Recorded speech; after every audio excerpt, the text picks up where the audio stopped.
बेखौफ अंदाज बेबाक जबान। नमस्कार, मैं मोहसिन खान स्वागत करता हूं आपका द सच में। विधानसभा चुनाव 2022 की तारीखों का ऐलान हो चुका है और उसके बाद पॉलिटिकल पर्दे पर सियासी भागम भाग भी शुरू हो चुकी है।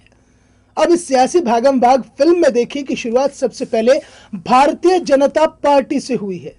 जी हां, वही भारतीय जनता पार्टी जो 2017 में प्रचंड बहुमत के साथ सरकार में आती है और अपनी सत्ता को काबिज करती है। लेकिन यह क्या हुआ, 5 साल में पूरा सिनेरियो ही बदल गया। चुनाव की घोषणा हुई और उसके बाद में भारतीय जनता पार्टी के कैबिनेट मंत्रियों ने दल बदलना शुरू कर दिया और शुरुआत स्वामी प्रसाद मौर्य से हुई है। सबसे पहले स्वामी प्रसाद मौर्य ने भारतीय जनता पार्टी को बाय बाय कहा और उसके बाद वन मंत्री दारा सिंह चौहान भी भारतीय जनता पार्टी को अलविदा कह गए। दोनों के ही समाजवादी पार्टी में जाने की सुगबुगाहट बहुत तेजी के साथ है। हाँ, यहां हम आपको बता दें कि हालांकि डिप्टी सीएम केशव प्रसाद मौर्य ने दोनों ही नेताओं को मनाने की काफी कोशिश की है। वो लगातार ट्वीट कर रहे हैं और कह रहे हैं कि एक बार फिर से दारा सिंह चौहान और स्वामी प्रसाद मौर्य पुनर्विचार करें, क्योंकि डूबती नैया पर सवार होने से कोई फायदा नहीं है बल्कि नुकसान होगा। दरअसल केशव प्रसाद मौर्य डूबती नैया समाजवादी पार्टी और राष्ट्रीय लोकदल के गठबंधन को कह रहे हैं।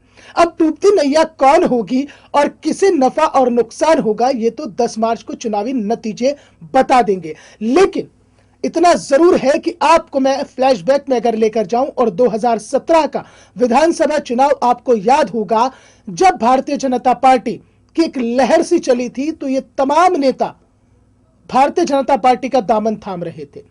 स्वामी प्रसाद मौर्य बहुजन समाज पार्टी को छोड़कर भारतीय जनता पार्टी में शामिल हो गए थे। यानी कि इशारा साफ था, इशारा यह था कि अब भारतीय जनता पार्टी की सरकार आने वाली है। ऐसा इन नेताओं को लगने लगा था 2017 में, इसलिए इन्होंने भारतीय जनता पार्टी का दामन थामा था। अब 2022 के चुनाव में उनका नजरिया बदल रहा है। उन्हें भारतीय जनता पार्टी सत्ता में शायद आती हुई दिखाई नहीं दे रही है, इसलिए वो भारतीय जनता पार्टी को छोड़कर अब दूसरे दलों में जा रहे हैं, या यूं कहें कि वो गठबंधन के सहारे चलने की कोशिश कर रहे हैं। मौसम वैज्ञानिक कहा जा रहा है स्वामी प्रसाद मौर्य को कि वो मौसम का मिजाज बहुत जल्दी भांप लेते हैं। 2017 में भी उन्होंने मौसम का मिजाज भांपा था और उन्होंने भारतीय जनता पार्टी का दामन थाम लिया था। उधर उत्तर प्रदेश की जो विधानसभा है उसमें नंबर 1 की विधानसभा सहारनपुर की बेहट विधानसभा से कांग्रेस के विधायक नरेश सैनी ने भी कांग्रेस को टाटा बाय बाय कर दी है और वो भाजपा में शामिल हो रहे हैं। हरिओम यादव एक और नाम है जो भाजपा पार्टी में शामिल हुए हैं। समाजवादी पार्टी को बड़ा झटका लगा है। दरअसल इमरान मसूद ने भी अभी हाल ही में समाजवादी पार्टी का दामन थामा है और इमरान मसूद के काफी करीबी माने जाते थे नरेश सैनी, जो कांग्रेस से विधायक थे, लेकिन वो इमरान मसूद के साथ न जाकर भारतीय जनता पार्टी का उन्होंने दामन थाम लिया है।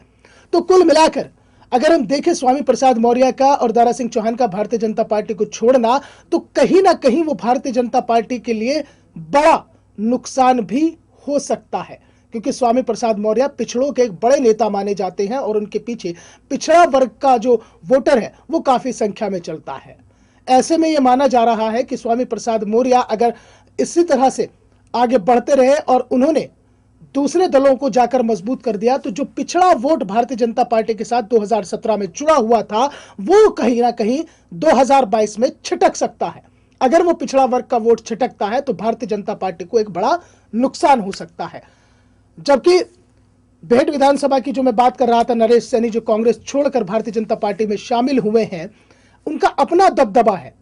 कांग्रेस की एक अच्छी सीट थी, नंबर 1 की सीट थी ये बेहट की, तो कांग्रेस का विधायक का नरेश सैनी का वहां से जाना वो कांग्रेस के लिए भी मुश्किलें खड़ी कर सकता है। तो कुल मिलाकर दल बदल की राजनीति तेजी के साथ चल पड़ी है और इसमें नफे और नुकसान को देखते हुए अभी तक जो करारा झटका लग रहा है वो भारतीय जनता पार्टी को लग रहा है, क्योंकि भारतीय जनता पार्टी को आपने देखा है कि जब भी उस दल में कोई नेता शामिल हुए या कोई कार्यकर्ता शामिल हुए तो बड़ी शान बान और शान शौकत के साथ भारतीय जनता पार्टी ने उनका स्वागत किया। लेकिन अब जो उनसे रूठ कर जा रहे हैं उन्हें मनाने में न उनके केवल पसीने छूट रहे हैं बल्कि बड़ा मुश्किल हो रहा है, क्योंकि ये सभी नेता ये कह चुके हैं कि वो अपने फैसले पर अड़िग हैं और वापस नहीं लौटेंगे, यानी कि घर वापसी उनकी भारतीय जनता पार्टी में नहीं होगी।